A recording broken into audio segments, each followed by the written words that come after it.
which of these teams would make the Final Eight to get into the Big Ten baseball tournament next week in Omaha. So you look back at those Thursday results.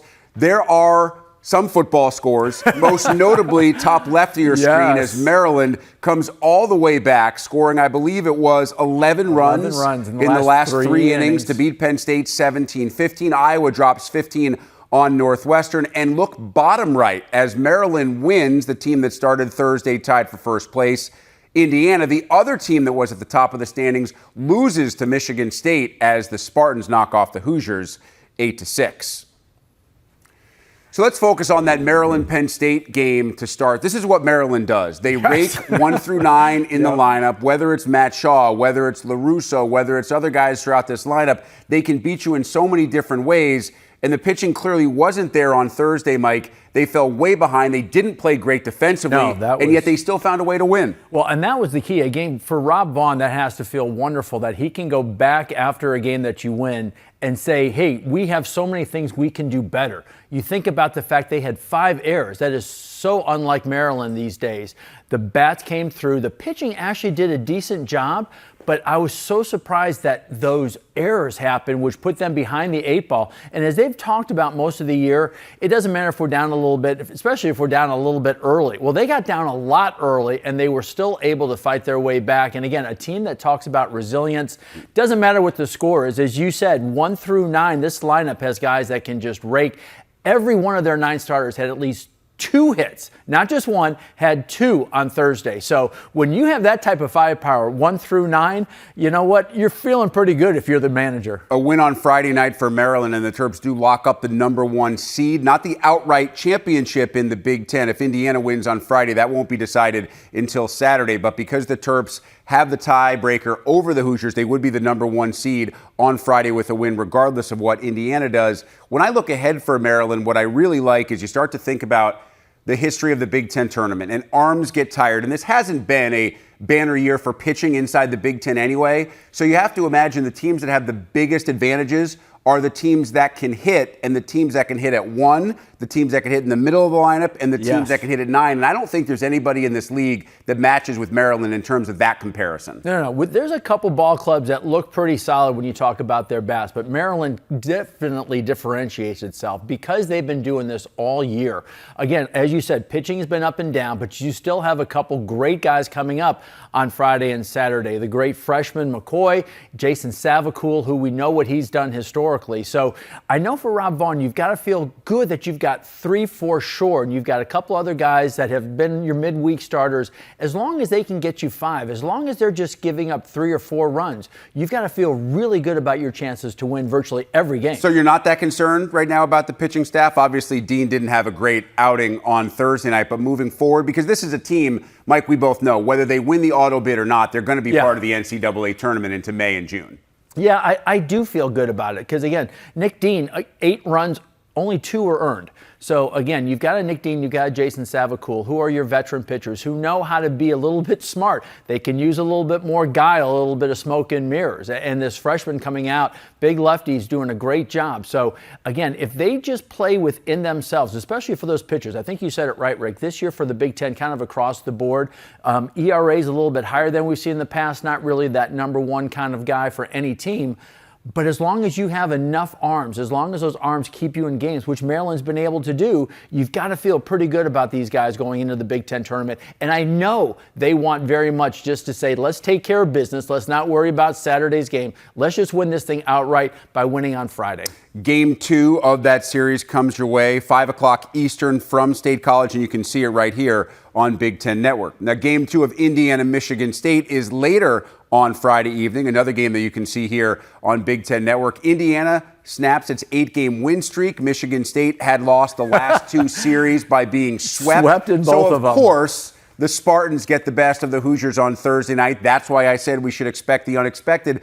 But let's be honest, this was probably more about Michigan State than it was Indiana. This looked like the Spartan team that had made a run throughout the course of the Big Ten over the middle of the season. Yeah, you think about they were 28-13, just felt like yesterday. And so for these guys, getting swept was a huge surprise, I think, for all of us that have watched them. You think about the fact that they have had a great middle infield combination, Farquhar and Jeb. This first baseman, Brock Vredenberg, who's just having a career banner year. They've had a great pitching, like their starters, their middle relievers. They have one of the best closers in Wyatt. So Wyatt Rush, it just was like, it was so strange to see them getting swept. You would have thought maybe if you lose a series, it's going to be win one, lose two. But for Michigan State and Jake Boss, I love the fact that he switched the lineup up a little bit. We moved Jeb down behind Vredenberg, so now all of a sudden he's got some protection. You've got a veteran guy behind him. And those were the little things that put people in a position on Thursday to come through with a big hit. And for Indiana, one bad pitch, all of a sudden, they were winning 4-2. Now they're losing 5-4. And listen, it's one loss. And Luke Sennard pitched pretty well, had the breaking ball, the 12-6 was working, especially early on. Then 10 come in strikeouts, with I think, over the Kraft, day. who's one of the best pitchers, the best pitcher in the Big Ten in terms of ERA this year. And Michigan State just took advantage of a couple of mistakes. From the Indiana perspective, probably a game that Jeff Mercer looks at right and says, fellas, let's just wash that one away. Let's continue this streak by winning on Friday and Saturday. If we do that, we certainly have no worries about the NCAA as we go to Omaha riding a little bit of momentum. Yeah, you're 39-15. You know, they have to feel really good about themselves. What they've been able to do over the course of the year. Again, you've got some great hitters. One, you've got some solid hitters, 9. So this is a ball club. Team batting average over 300. So you know these guys know how to hit the ball. You know these guys have done a really good job fielding it. And again, it's just been a couple bad pitches, a couple odd situations that has caused Indiana every time they have creeped into those national rankings to kind of fall out of them. And I think today, on Thursday was a great example of just that. Playing a great game, one inning, one bad pitch, one other guy executing against you, and all of a sudden, instead of winning a game 8-6, you lose a game 8-6. But again, I think for Saturday, for Friday, for Indiana, let's get back to our baseball. Let's get back to feeling solid. Let's try to keep this game closer. Earn runs, give up 4 or 5, because you know you're going to score a bunch, and then they're going to feel good going into next week. Understandably, the story as of late has been the race at the top between Maryland and Indiana, but something has been lost in that story, and that something has been the play of the Iowa Hawkeyes, because Rick Heller's team has overcome a lot of stuff. There's the controversy about the gambling investigation that's going on surrounding some of the members of that team and some staff members at the University of Iowa. None of that stuff seems to bother Iowa right now. They're pitching as well as anybody. They're hitting as well as they have all season, and they completely took care of business against Northwestern on Thursday night. Well, and they should have. You think about Northwestern. This has not been the great year that Jim Foster wanted coming into Northwestern. And they've had some great moments, but for the most part, Iowa's this club that also climbed into the national rankings primarily because of their pitching. Hitting was solid, but we didn't know how good it was be. And all of a sudden, you lose one of your top players offensively, and the team has rallied. I hearken back to this Iowa club a little bit like when I played in the major leagues, both for the White Sox and the Blue Jays. We never had all 9 guys healthy all year long. And the question was, what was going to happen when one of your 3, 4, or 5 hitters got hurt? What happens if one of your 1, 2, or 3 starting pitchers got hurt? Did the team rally around it, or now did you find an excuse? And for the Iowa hitters, they have definitely rallied around how do we score more runs? We know there was this big spotlight on Keaton Anthony. How do we show that we're also really good hitters? And again, Sam Hodger, I mean, they've had so many guys that have stepped up hitting the ball, getting runs, and we've seen their offense just explode to allow their pitchers, which we know they've got some great arms, where they've had some hiccups.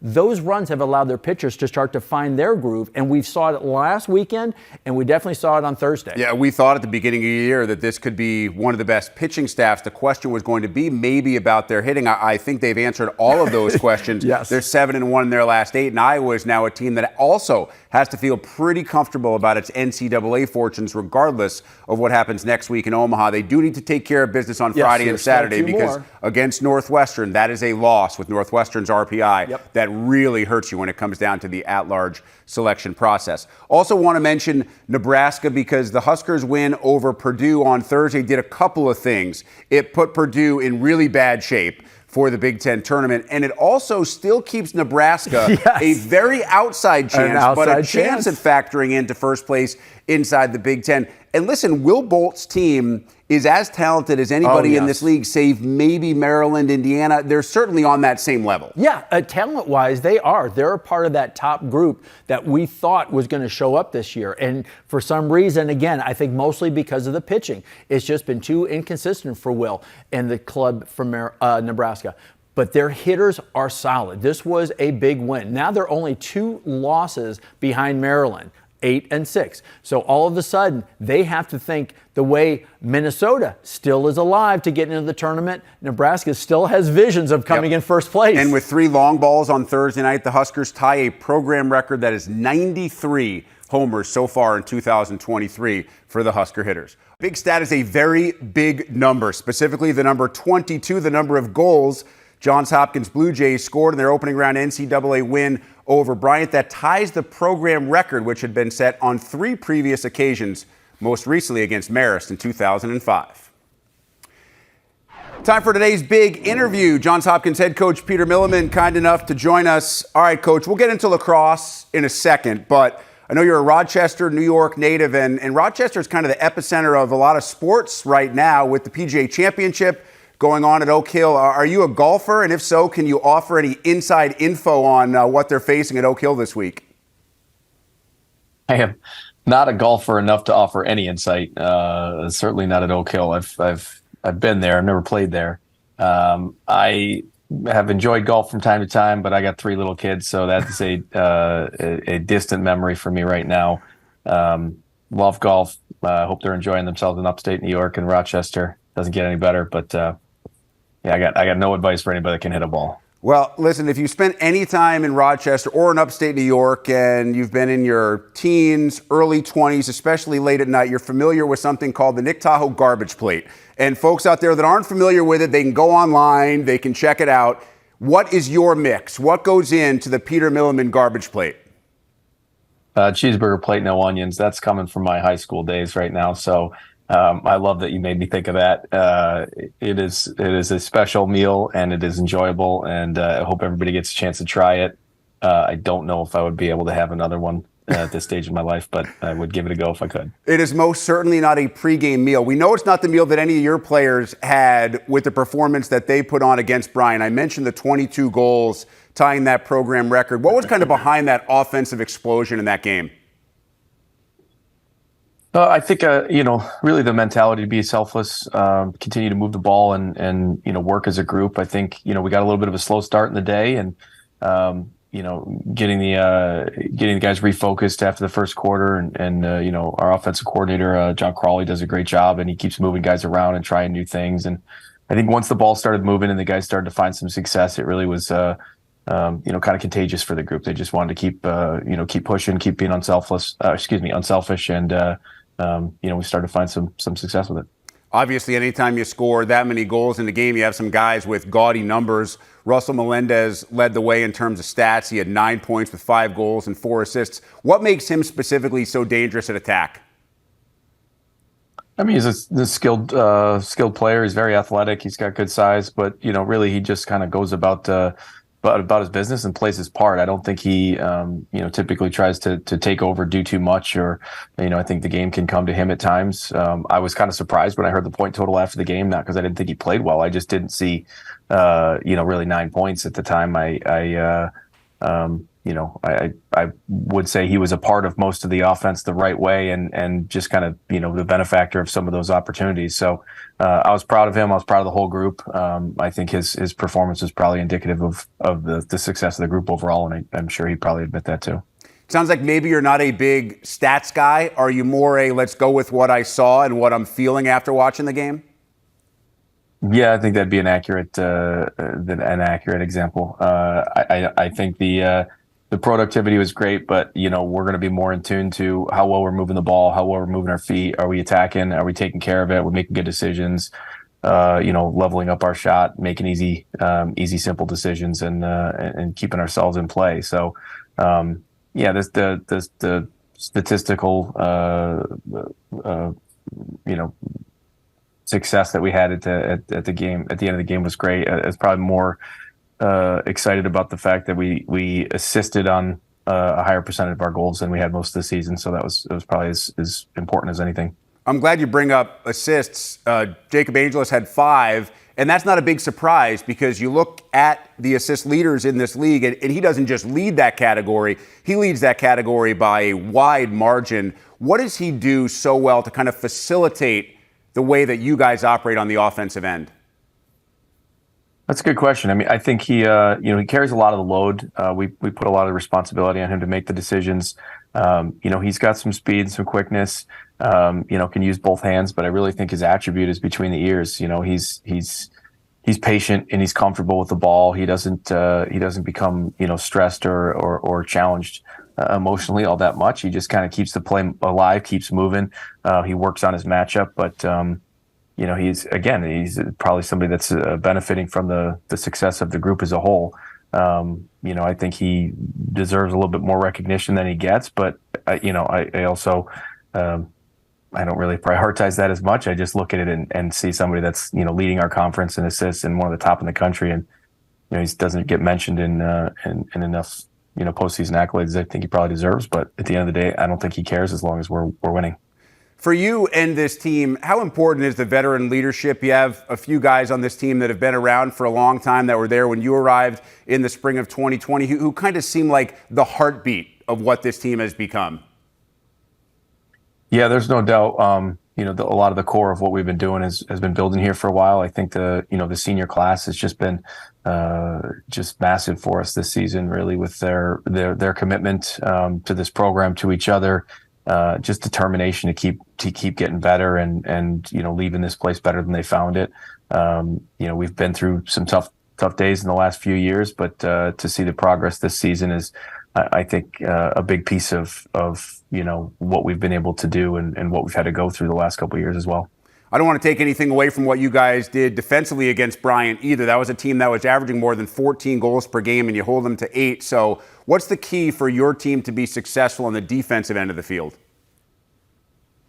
We need to challenge the ball. I think when we play on our heels, we're a little bit slower, we're a little bit hesitant, and doesn't favor us. I think we need to be an aggressive defense. That's the way our coach structures it. That's the way we've found some success so far this year. And if we're challenging the ball and forcing them to beat us, we give ourselves an opportunity to be competitive. We give ourselves an opportunity to play our version. I think that's where we're best. I'm interested in the league as a whole. You mentioned the struggles that had taken place when you arrived. You've increased the win total every year that you've been at Johns Hopkins. And then you look at this year specifically. You share the regular season title with Penn State. Michigan, who's picked last preseason, goes on to win the Big Ten tournament. How have you kind of seen this league evolve since you arrived in 2020, and how deep was it this year specifically? Yeah, I've had this question a few times, and it kind of turned around a bit this year. If Michigan was picked last, I think we were probably preseason, second or to last, right above them, maybe.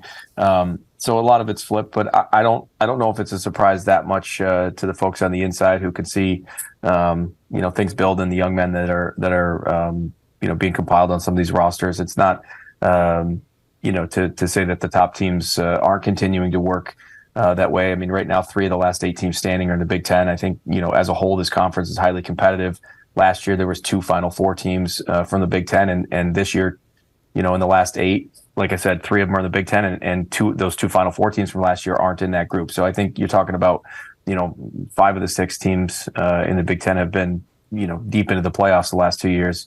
I think that's pretty compelling for how competitive this conference can be, and probably the build of where it's going.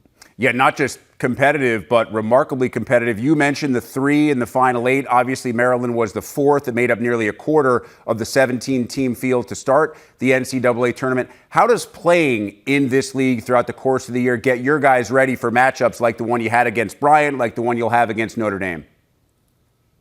Yeah, I mean, it's a gauntlet. There's no doubt about it. Sometimes it can feel like it's a little too much because you're playing a top 10 team virtually every week, and most of them are big and physical and very well coached, and they're looking to beat each other up. So it can be tough sometimes, but I think, you want to be forged through that fire so that when you come out for playoffs, you're ready to go. You're as well prepared as you can. You can play as many different, systems and strategies and schematics that you can imagine. As that, depth really helps us throughout the course of the year. When we get to playoffs, I think we can look back on a lot of the references that we were able to go against, whether we found success or not. I think those are big pieces in the building. And Notre Dame is the next piece for you guys. I know we've already established the fact that you're not a big stat guy, but I'm sure you're well aware they're the only team in the country that ranks in the top 5 in both scoring offense and scoring defense. So this is something of a loaded question, and a question that you could probably go on for a while in your answer. What's the biggest concern with Notre Dame? I'm not big on stats, but I was aware of that stat. Yep. So thank you for bringing that up. They're good. It's really hard to really get specific with it because they're good at so many things. They've had a great season. They've done a great job against a lot of really top teams. They've found consistency. They battle on the defensive end. They got a goalie that's outstanding. They're producing at a high rate. They got one of the best offensive players in the country, and probably more than one. They're a force. So you gotta have your shoes tied tight. You gotta be ready to go and expect it to be a battle everywhere. Johns Hopkins, Notre Dame coming your way Sunday, 2:30 Eastern. Head coach Peter Milliman kind enough to join us in advance of that game. Peter, we appreciate the time. Good luck to you and the Blue Jays. Garbage plates for everyone if you guys win on Sunday and move on to the Final Four. I like it. You're buying. We'll get them for everybody. Hey, Final Four, I will make sure the Big Ten Network expenses all those garbage plates. Thanks, Peter. Thanks. I appreciate it. And as the Combine winds down, the NCAA softball tournament cranks up. Starting on Friday, we hope in Evanston with the miserable weather in the Chicago area, as Northwestern, the number 12 national seed, is the host of that regional. Indiana travels to Knoxville, Minnesota in the Pacific Northwest, Seattle, where Washington is the host, and Oklahoma State is the host in Stillwater. Nebraska is the number 3 seed in that regional. For much more on all those matchups, welcome in Big Ten Network softball analyst Sammy Netling. Let's start at the top with the Cats, assuming they play today and over the course of the weekend. Weather is supposed to get better in Chicago on Saturday and Sunday. You have to install Northwestern as the monster favorite to get out of this region and into next weekend's Supers. Not just as the 1 seed in their own regional, right, but how they got here.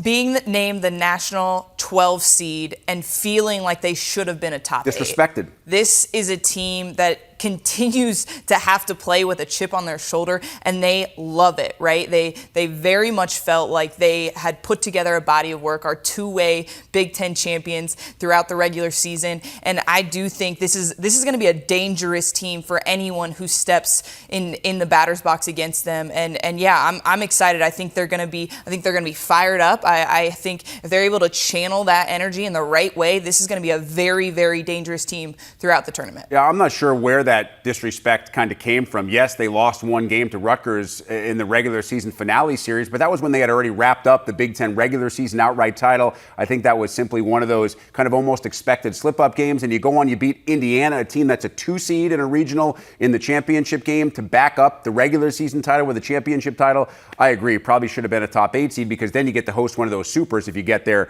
That won't be the case for the Wildcats. They'll open up again, Mother Nature permitting, against Eastern Illinois. Do we expect Daniel Williams in the circle, or is this maybe a scenario where Kate Johan feels good enough about everything that you want to rest an arm? I think we are going to see Williams in the circle just because of how crucial game 1 is, right?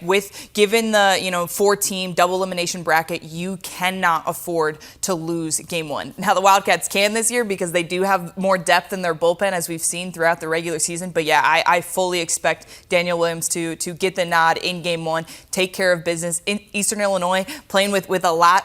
In their first ever NCAA tournament, right? Anything can happen in the postseason. So I do expect we're going to see Williams. And then you have an interesting matchup between Miami and Kentucky for the second round, depending on who comes out of there. The Wildcats have already played the Blue Wildcats earlier this year, and Daniel Williams pitched all 7 innings of that game. So I think you almost play your cards of Williams in game 1, and then you have a Boyd potentially against Kentucky with the 2 seed because they haven't seen her yet this this year. So I do think, there's a lot more options in Coach Strohan's kind of toolkit this year, but I do expect Williams to pitch game one. How difficult is this regional? You mentioned the other two teams outside of Eastern Illinois who Northwestern opens up against. In terms of degree of difficulty, where does this rank for Northwestern?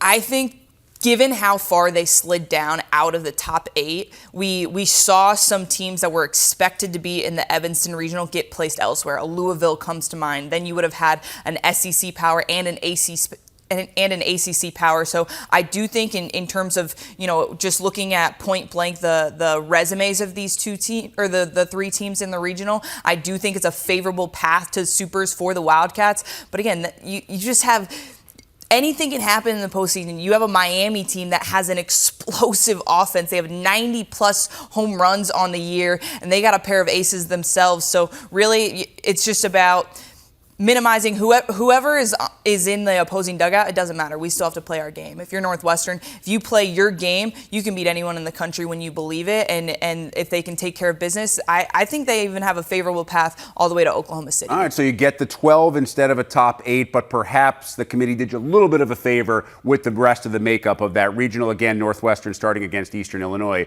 on Friday. Indiana was second place in the Big Ten, both the regular season and in the Big Ten tournament. Outstanding year. We talked earlier this week with Taryn Kern, the Big Ten freshman and player of the year. They have pitching inside the circle. It's not an easy regional because they head to Knoxville and Tennessee's really good. But you look at Indiana, and Sammy, this was a great story early in the year because people didn't expect it. They're just a rock-solid team. Absolutely. Program records in almost every single offensive category this year. And you look at what Coach Stanton set out to do when she got to Indiana, right? To rebuild this program, to be a Big Ten title contender, done. To make postseason, mission completed, right? That was their entire goal this season, to make the postseason for the first time since 2011. So I'm really interested to see how does this young team now reset those goals as they go into the postseason and continue to rely on that belief system and that offense that has gotten them here to really go make a name, right? Show some people what this offense can do and go in with an upset mentality. I think this is a tough regional. It was expected for them to get slotted in the Knoxville regional just because of geography and the 400-mile radius, but I do like their chances because of the tools that they have in that offensive lineup. And even in the circle, right, we've seen Copeland and Johnson really turn it into a second gear in the second half of the season. And more than anything, Coach Stanton knows how to get a team to buy in, to believe in themselves, and that is a very dangerous combination come postseason. There's no way you're not buying in if you win 23 games in a row, which is what Indiana did at one point this season. You mentioned Louisville not being in Northwestern's region, that they would go somewhere else. They end up being in this regional as well. So you have a really strong ACC team. You have Tennessee, who I believe was the number 4 overall seed, awaiting Indiana, assuming both those teams win on Friday. That would be the 1-2 game coming up in the winner's bracket. If Indiana gets through this regional, they're going to have to play some of their best softball. Absolutely. And you look at this point in the year for any mental edge that you can get. If I'm an Indiana team, Game 1 is against a Louisville team that we've already beaten Correct. Earlier in this year. That is huge, right? In terms of being against a familiar foe, a familiar game plan that you're used to that was successful. Now, this regional is stacked with home run hitters. We have the top 3 home run leaders in the country in this regional. And I think in their first matchup against Louisville, they did a tremendous job of really silencing Taylor Roby, the big bat for Louisville. I think they can go in with a similar game plan. Again, they have more depth in their bullpen now than they did at the beginning of the year. Copeland and Johnson, I think, have just really elevated the way that this program can go on a trajectory run here in terms of not just having the offense, but the pitching as well. But for that Tennessee matchup in particular, Tennessee is stacked with pitchers. They are a pitching dominant program. They have 3 arms in the circle. Ashley Rogers, SEC Pitcher of the Year. But I do think if you are Indiana, do not change anything that you've done all season long. You beat Lauren Durkowski in the regular season in the Big Ten. You beat Autumn Pease in the Big Ten tournament. You came away from three outs away from beating Northwestern in the championship. You have faced good pitching, elite pitching all year long, and you have found a way to get it done with your offense, whether it's the long ball, whether it's with the small game and your speed. I think if they can continue to just rely on the confidence that they have on the offensive side of the ball, they're a dangerous team. I'm excited for the nation to get to see what we have seen all year in the play of Taryn Kern and the Hoosiers this year, because it has been nothing short of phenomenal. Looked like a little bit of a struggle early in the year, but the Gophers caught fire late. Now 10 consecutive NCAA softball tournament appearances, and guess what? That is the longest active streak among all Big Ten teams. And Minnesota this year is shipped out to Seattle. Washington is the host. They're the number 7 overall national seed. But you look at what Minnesota is. You look at what Minnesota has done late in the year. You look at what Minnesota has inside the circle. I think this is a team, Sammy, that absolutely no one wants to face in the postseason. This is the Big Ten team outside of Northwestern that I think is best positioned to make it to a super regional round, just because of the tools and in the circle. You said Autumn Pease has been so dynamite them this year. I know they had a little bit of a hiccup, didn't make it to our Big Ten tournament championship game, but when this team plays well, when they play to their potential, the offensive firepower that they have in their lineup, Chavez, Kraft, Den Hartog, the list goes on, and Pease is just so tough. Anytime you have a high strikeout pitcher against any type of offense, it gives you a very favorable chance no matter the offensive firepower. Obviously, Washington, the 7 national seed, has had a solid year. This is a heavy pitching regional for me. We talked about, Knoxville being the opposite of Knoxville, exactly, right? This big home run hitting potential there. This is a pitching dominant regional for me. Washington has a stellar freshman in the circle. McNeese State has a pair of aces themselves. And so I really think it's going to be about which offense can back up the performances that we see in the circle. And I think the Gophers, again, when they're playing with confidence, when they're playing up to their potential, this is an offense that can do a lot of damage. McNeese State, the team that you mentioned, is the Gophers' first opponent coming up on Friday. Do you think that Minnesota's lineup from 1 to 9 may have been a little bit overlooked this year because of how good Autumn Pease was? I mean, this is a lineup that late in the year really started doing everything that they needed to do to give whoever was inside the circle a bunch of help. Not just because of the performance of Pease that really, took a hold of the headlines, et cetera, but also from the rest of the offenses in the Big Ten, right? We heard about the Hoosiers and the Wildcats and the Huskers, but I agree with you. This is a very underrated offensive threat, 1 through 9. Chavez has really emerged, I feel like, as an elite table setter in that leadoff position. Kraft is the transfer of the year in the Big Ten Conference in my mind. And again, you just have the experience of a Den Hartog, a fifth year that has been there forever. So I agree with you. I think this is again, when they play with confidence, when they play up to their potential, when they play with that belief system that Autumn Pease so often gives them from her performance in the circle, this is a team that can really do some damage on the offensive side of the ball. And listen, we've seen this in regionals in the past. If a pitcher gets hot and you're able to ride that pitcher, I don't think, and I understand Washington is the number 7 national seed, I don't think Minnesota escaping from this regional is really that big an upset. And it's so interesting to me because nobody is talking about it outside of the Big Ten. I just feel like the Gophers are this underrated threat that has not gotten the buzz. Obviously, with the 23-game win streak, the Hoosiers got it in the middle of the season. 2-way champs, Northwestern, obviously deserving of their own hype. But I agree with you. You take away that Northwestern series at the beginning of the Big Ten season, this very well could have been a Minnesota Gopher Big Ten title year. And so I agree with you. I think best position to come out of the Supers. I think their offense is very dangerous. They are smart. They're fundamentally sound. They have postseason experience. Like you said, 10 straight NCAA tournament appearances, right? This is a team that is battle tested. They've been there. They know what it takes to play in big games. And I'm really excited to see the potential that they have to get out of this regional. Northern Colorado is the 4th and final team inside that Washington regional. And the 4th and final team from the Big Ten that makes the NCAAs is Nebraska. I know there were some ups and downs late in the year, kind of leveled off after a really good start, but still a very dangerous team, a team that did very good things inside this league from night to night.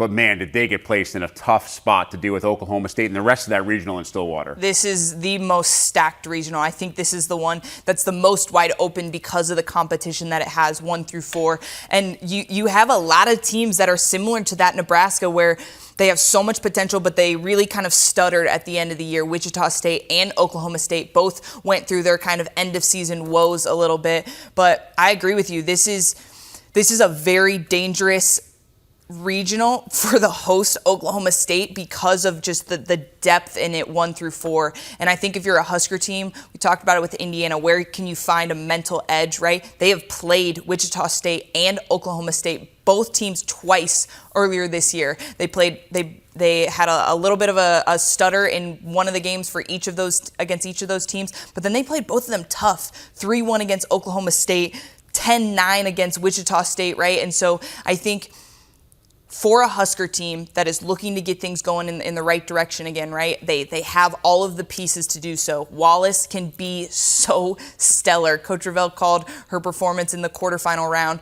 of the tournament her best ever, right? If their lineup can do what we've seen them do all year long, they have a lot of potential. Going up against familiar foes helps that confidence. I'm excited to see what the Huskers can do. This is the third time that they've played Wichita State this year. Wichita State took each of the first 2 games. You did mention one of those games was just a 1-run game. But to me, we've already discussed how important it is in this double elimination scenario for any team to win the first game. This is a regional where you cannot get through the loser's bracket. Nebraska absolutely has to have game 1 on Friday night. Not just because of the competition, but because of the lack of depth in their bullpen as well. You have to have Wallace throw a single game a day in this regional. And you look at the firepower in this Wichita State lineup. Sydney McKinney is, in my opinion, could have been up for National Player of the Year as a finalist, right? I think she was snubbed out of the top 3, but she is so tough at the top of that lineup. I think you have to find a way to put the bat in someone else's hand. How can you neutralize that threat in the circle for the Huskers as much as possible, and then really let your offense do what we've seen them do all year long? The Andrews sisters are so good when they get going. Maya Felder, the list goes on and on. I think I agree with you. A must win in game 1 for the Huskers. And that game 1 comes away one of the night games in Stillwater, 7 o'clock Eastern, 6 o'clock local time. It'll be Nebraska and Wichita State in the regionals. Great stuff as always from Sammy Netling.